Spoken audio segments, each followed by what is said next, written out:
Olá pessoal! Tudo bem? Temos mais uma curiosidade do quadro. Você sabia? Você tem medo de fantasma? Já foi em alguma cidade fantasma? Pois vamos ver algumas que selecionamos para vocês. Vamos ver. Cidade fantasma de Pripyat, Ucrânia. Os cientistas supõem que os elementos radioativos mais perigosos precisarão de 900 anos para atingir níveis que permitam ao ser humano voltar a habitar a zona. Entretanto, logo após o acidente nuclear, muitos se negaram a sair de lá e abandonarem suas famílias, suas casas e suas vidas, correndo enorme risco à saúde. Pripyat foi fundada em 4 de fevereiro de 1970 com o objetivo de abrigar os trabalhadores da usina nuclear de Chernobyl. Foi oficialmente proclamada como uma cidade em 1979, porém foi abandonada em 1986, após o acidente nuclear de Chernobyl. Atualmente é considerada uma cidade fantasma. Depois do acidente, toda a cidade foi evacuada. Muitos militares começaram a colaboração para limparem Pripyat, e com essa honra, ganharam o título liquidador. Na primeira fase, 1986 pessoas ajudaram entre os períodos de maio a junho para a limpeza do exterior dos edifícios e das estradas. No final de junho, cerca de 70% da limpeza estava completa. Em dezembro, foi reservado à limpeza da poluição gerada pelo acidente. Um pequeno número de pesquisadores, cientistas e membros do exército têm acesso à cidade. A entrada não autorizada é punível com pena de prisão. Os turistas que visitam a cidade têm licenças especiais. A cidade tem muitos apartamentos, em que estão abandonados, brinquedos infantis, roupas e outros itens pessoais. Existem também restaurantes, parques, hospitais, escolas e ginásios abandonados. Devido ao atual estado da cidade, os fungos e as plantas cresceram dentro dos edifícios graças à umidade proveniente da neve derretida. Cidade do Quilamba, Quilamba-Caxi, projetada para funcionar como sede do recém-criado município de Belas. Está localizada a cerca de 40 quilômetros a sul do centro da capital Luanda, tendo como local de referência o Estádio Nacional 11 de Novembro. O projeto foi concebido para se desenvolver em 3 fases, com um total de 82 mil apartamentos, numa área de 54 km².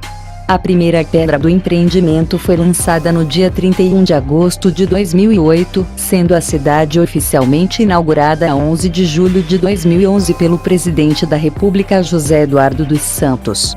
A primeira fase deste empreendimento foi prevista para alojar cerca de 19 mil pessoas em 115 edifícios, num total de 3.800 apartamentos, erguidos em padrão urbano com serviços públicos integrados, como escolas e instituições financeiras.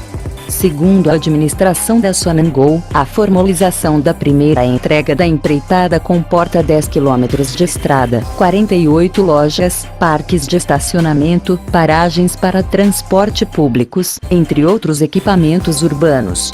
O escopo inicial do empreendimento compreende 710 edifícios, 24 creches, 9 escolas primárias, 8 secundárias e 50 quilômetros de estradas.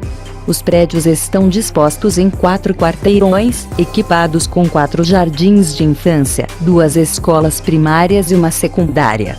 Elementos como suportes e canalização para os aparelhos de ar-condicionado foram incorporados na arquitetura dos edifícios. Estão concluídas as infraestruturas sociais, como escolas primárias e secundárias, com espaços desportivos dotados de quadras de jogos multiusos e campos de futebol com pistas de atletismo. As estações de tratamento de água potável, ETA, e a de tratamento de águas residuais, ETAR, estão prontas para utilização, e 2 subestações elétricas fornecem energia à cidade.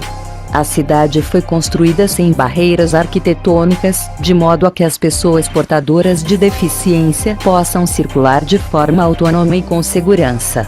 A cidade dispõe também de um hospital, clínicas e está prevista a construção de pelo menos 12 centros de saúde no local. Está prevista a instalação de depósitos seletivo de lixo, de modo a que a recolha de resíduos seja feita com uma pré-seleção ecológica. Ao lado das zonas residenciais foram reservados espaços para o investimento privado, com vista à edificação de prédios de escritórios, centros comerciais e outros, obedecendo ao plano diretor da cidade. Na cidade do Quilamba estão planeadas infraestruturais destinadas aos serviços municipais segundo um modelo que se propõe ser embrião de ensaio da criação de autarquias a nível do país, entre elas a futura Câmara Municipal, o Tribunal Municipal e outros serviços. Os mais de 3.000 apartamentos da cidade do Quilamba arrancam em 22 de agosto de 2011 a comercialização. A Sonangol Imobiliária dispõe 3.180 apartamentos do tipo T3A, B, C e T5. As casas T3A e B têm 110 metros quadrados, T3C tem 120 e T5 tem 150 metros quadrados. Em 2012 a nova cidade de Quilamba tem 750 andares de 8 blocos de apartamentos, mas não tem moradores, e o custo a partir de $120 mil é demasiado elevado para a grande maioria dos potenciais interessados. Há temores de que o projeto de 3,5 milhões, construído em 3 anos, poderia continuar vazio durante anos. Fordlândia é, antes de mais nada, uma história de fracassos. O fracasso de um homem, Henry Ford, o magnata da indústria automotiva, que tentou construir uma cidade modelo americana produtora de borracha no meio da selva amazônica. O fracasso de um grupo de empreendedores, que tentaram obviamente sem sucesso adequar o mundo a uma utopia e, por fim, o fracasso de um país, o Brasil, em estabelecer uma política que aliasse crescimento econômico com desenvolvimento social para a Amazônia. Citando incansavelmente fontes históricas e documentos, Grandin vai nos conduzindo, página a página, a um ambiente de desolação e perdas, a um lugar mítico para a humanidade transformado hoje em terreno fértil da economia característica do terceiro mundo, que mescla capital estrangeiro e alta tecnologia com trabalho escravo, assassinatos e ilegalidades de todo tipo. Essa é a Amazônia hoje que, em muito, pode ser explicada pela sua história, como nos faz ver Grandin, detentor de diversos prêmios e professor de História da Universidade de Nova York. Assim como a plantação, o projeto de cidade também não progrediu. O primeiro problema foi conseguir mão de obra. Acostumados com um sistema de endividamento, em que gastavam mais do que ganhavam dos barões da borracha locais, os extrativistas sumiam assim que recebiam o primeiro salário.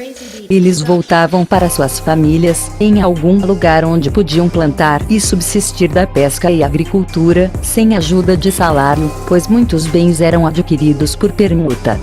Ford não compreendia que o dinheiro na floresta não valia o mesmo que em Michigan. Depois, aqueles funcionários que ficavam começam a se rebelar contra o excesso de intromissão em suas vidas particulares, determinando o que eles deveriam comer, o que fazer nas horas de folga, a que horas e quanto tempo deveriam trabalhar. Na primeira insurreição que fizeram, 3 anos após a criação da cidade, uma das primeiras coisas que eles destruíram foi o relógio de ponto. Ford tentou inclusive estabelecer a lei seca em Fordlândia, que vigorava na época nos Estados Unidos, mas não no Brasil, indo contra a legislação local. Mas os trabalhadores burlaram as leis frequentando bares e prostíbulos flutuantes, do outro lado do rio. Contudo, Henry Ford persistiu. Ele construiu casas e ruas, um dos hospitais mais modernos do país, com equipamentos de última tecnologia. As casas tinham banheiros, água encanada, eletricidade, geladeiras. As crianças tinham escola de qualidade onde recebiam todo o material necessário para os estudos gratuitamente. Segundo Greg Grandin, foram gastos cerca de $20 milhões na construção de Fordlândia e de outra cidade vizinha, Belterra, perto de Santarém. Quando finalmente as seringueiras começaram a produzir algum látex, o preço da borracha brasileira era muito mais alto do que as seringueiras da Indochina e Malásia, e os russos haviam desenvolvido a borracha sintética. No final da Segunda Guerra Mundial, o neto de Ford, filho do seu falecido filho Edsel Ford, Henry Ford II, assume os negócios da família e vende para o governo brasileiro as terras adquiridas pelo avô, que morreu sem nunca pôr os pés na Amazônia. Sansi Resort, abandonado misteriosamente. Sansi é um complexo que fica em Taiwan no meio de florestas e morros. Ele foi planejado nos anos 80 para ser um refúgio, onde os ricos de Taiwan iriam tirar suas férias de luxo. Acontece que quando o complexo de casas redondas futurísticas estava terminando, as obras foram abandonadas. Lá ocorreram vários acidentes fatais com funcionários das obras, e abafadas pelo governo. O governo não dá explicações sobre o complexo. As únicas histórias que se tem de lá são dos moradores próximos, que se recusam a chegar perto do local. Ninguém tem os números de quantas pessoas morreram no Sansi Resort.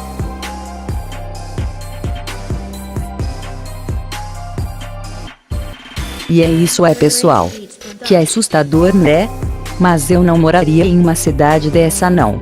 Vai que aparece alguma assombração. Deixe o seu like e curta o nosso canal. Até a próxima!